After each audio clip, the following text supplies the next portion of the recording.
I'm an all-star. Putting in the work and we go far. Beating up the beat cause it goes hard. I'm out of here like an all-star. All-star, you an all-star. They put me on the field and you don't start. Ain't tryna walk the line, I'm an outlaw. On top like an all-star. All-star, hey. First in line, I'm the go-to. Get the call, I can show you.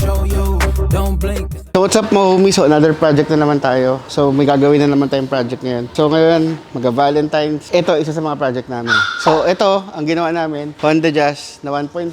So nilagyan namin siya ng spoon muffler. So ang gusto ng customer, medyo tahimik lang.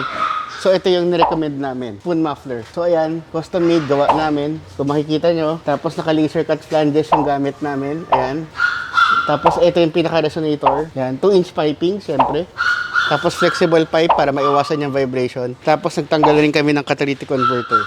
So ito, setup na to, medyo para bumilis, para tumipid sa gas, medyo maugong ng konti. At syempre, ang purpose natin dito, syempre yung tunog pa rin. So sa Notorious Motorsports, kakaiba talaga yung mga tunog na gawa namin. Syempre, pag gawa Notorious, kami lang ang malakas. So ngayon, pakinggan natin ang magiging tunog niya. So what's up mga homies? So ito na yung ginawa natin. Nilagyan natin siya ng air intake. So yung air intake niya, ang pasok ng hangin dire-diretso papunta dito. Hindi lang siya nandoon. So ngayon, ang hangin dire-diretso papunta dito sa air intake. Papunta na kagad sa throttle body. So iniiwasan natin yung delay. Tapos sinanggal na rin natin yung catalytic converter. So ngayon, pakinggan natin kung ano magiging tunog niya.